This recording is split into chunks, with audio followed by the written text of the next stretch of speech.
O Senhor esteja convosco. Proclamação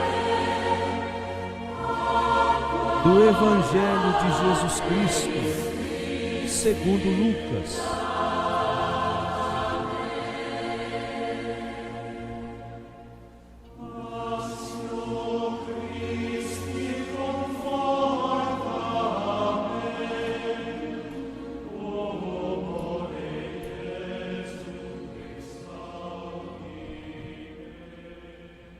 Naquele tempo, Jesus acolheu as multidões, falava-lhes sobre o reino de Deus e curava todos os que precisavam.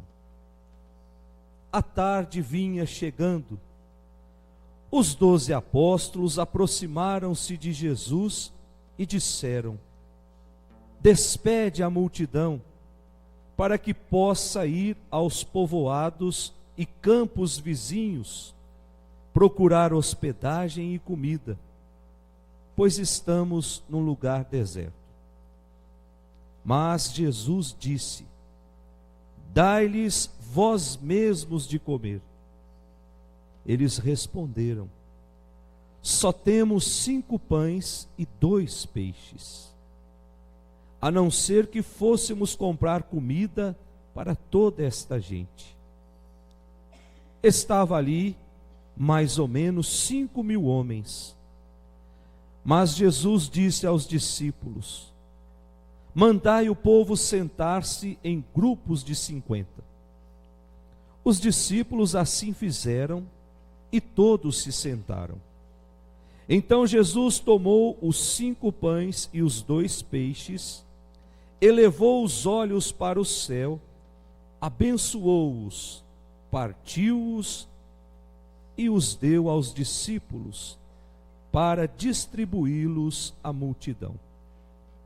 Todos comeram e ficaram satisfeitos, e ainda foram recolhidos 12 cestos dos pedaços que sobraram. Palavra da salvação. Glória a vós, Senhor. Tu és sacerdote eternamente, segundo a ordem do reino que elegue.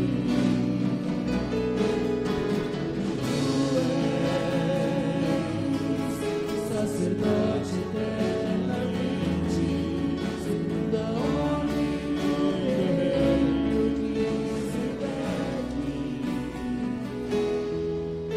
Podemos sentar. Caríssimos irmãos que nos acompanham pelas redes sociais, nós estamos celebrando hoje, nesta quinta-feira, o nosso amor pela Eucaristia. É a solenidade do corpo, sangue, alma e divindade de nosso Senhor Jesus Cristo.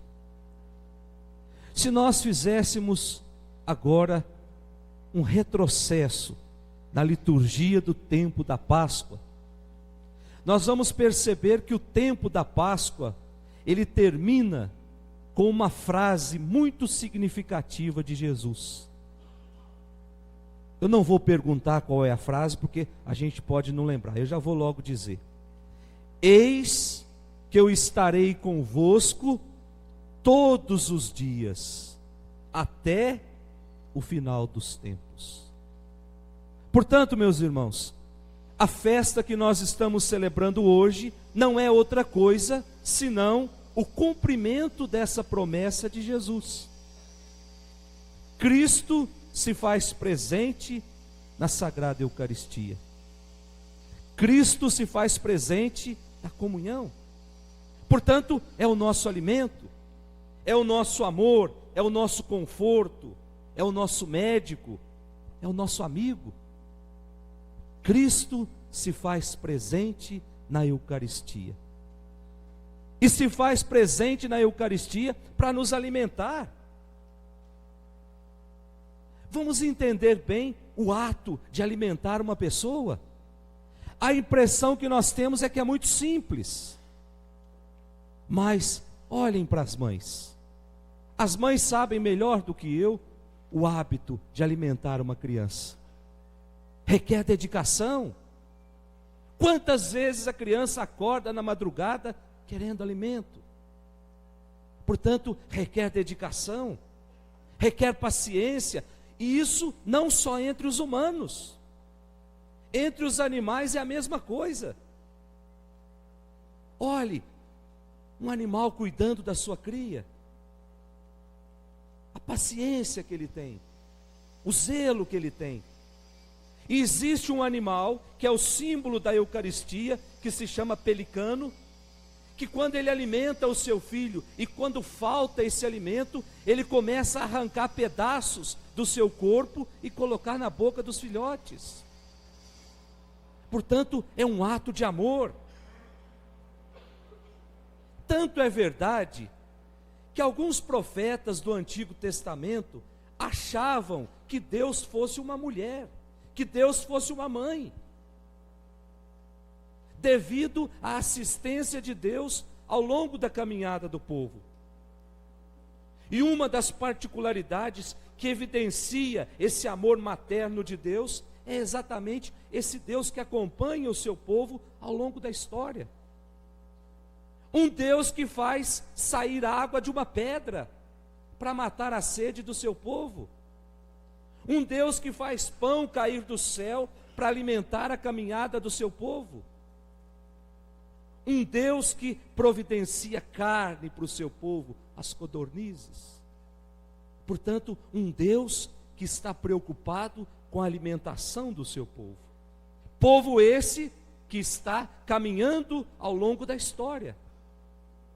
Com isso, nós podemos concluir que caminhar é imperativo na vida do cristão. É imperativo na vida daqueles que vivem segundo a fé, que tem a consciência de que é peregrino nesse mundo. Mas o nosso caminho, ele não tem fim. O nosso caminho, o infinito, é o nosso tempo. Mas atenção, gente, há entre nós um sinal de que nós já chegamos, embora ainda estejamos caminhando. Há entre nós um sinal que nós já chegamos. E esse sinal é a Eucaristia, onde Cristo, mais do que nos dá um novo alimento, Ele vai além, Ele oferece a si mesmo como alimento. Portanto, Eucaristia, corpo, sangue, alma e divindade de Cristo, é a imagem de um Deus que se esconde atrás de um pedaço de pão. E que ao descer do céu para alimentar a nossa caminhada, trouxe o céu para perto de nós. Eu costumava imaginar, quando eu tinha lá os meus 12 anos, como é que acontece o momento exato em que aquele pequeno pedaço de pão se transforma no corpo de Cristo. E criança, a imaginação de criança vai longe. Eu imaginava que era como um funil. Quando o padre erguia, toda a realidade do céu, ela descia como um funil naquela hóstia, e aquela hóstia se transformava num pedaço do céu. Uma imagem infantil, mas que nos explica muito. É o céu que se faz presente no nosso meio. É Deus que desce ao nosso encontro para alimentar a nossa caminhada. A festa de hoje quer nos convencer dessa verdade. Um Deus que quer e que insiste em habitar no meu coração. A primeira leitura que nós acabamos de ouvir, livro do Gênesis, o capítulo 14. Todo o Antigo Testamento, gente, está repleto de pessoas que vão oferecer sacrifícios de sangue para Deus. Porque na ótica do povo, sangue agrada a Deus. O povo judeu gosta, sangue oferecer. Tanto é verdade que lá no templo, na época de Jesus, na época das grandes festas, diziam os estudiosos que o templo ficava praticamente pela metade, de tanto sangue que se oferecia ali como reparação pelos pecados. Sacrifícios de touros, e todo mundo era obrigado a fazer esse sacrifício. Quem tinha muitas condições financeiras, oferecia ovelhas, oferecia bois, oferecia cabritos. E quem não tinha, oferecia sangue de animais pequenos. Nossa Senhora e São José não tinham condições. Ofereceram 2 rolinhas e 2 pombinhas. Mas era obrigado a fazer isso como reparação dos pecados. Na ótica do povo, quanto mais sangue eu oferecesse para Deus, mais eu era lavado dos meus pecados. E Jesus veio mudar essa realidade. E nessa primeira leitura que nós lemos, desse texto da primeira leitura de hoje, nós temos um sacrifício que não tem derramamento de sangue. Melquisedeque oferece o quê? Pão e vinho. Esse gesto, no primeiro livro da Bíblia, já anuncia a Eucaristia. Já anuncia que com Jesus seria o pão do céu. É Deus provocando o seu povo para que purifique as suas práticas. Não precisa mais de sangue, não precisa mais de sacrifícios de animais, precisa purificar as minhas práticas, porque são elas que vão fazer com que o céu aconteça na minha vida.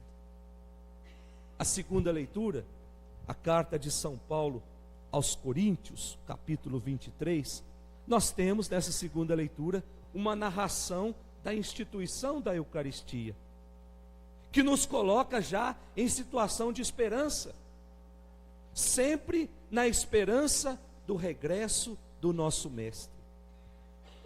É assim que termina a segunda leitura, até que Ele venha. Não é isso que está lá na última linha da nossa segunda leitura? Até que Ele venha, portanto, esperando o regresso de Jesus. A festa que nós estamos celebrando hoje, essa solenidade de Corpus Christi, a igreja já celebra há muitos séculos, desde o século XIII. E essa festa foi criada mais ou menos lá no ano de 1264 por um papa chamado Urbano IV, que cria essa festa para combater uma heresia, a heresia dos cártaros, um povo que se dizia cristão. E esse povo afirmava que o mundo tinha sido criado pelo diabo, que o mundo tinha sido criado por Lúcifer.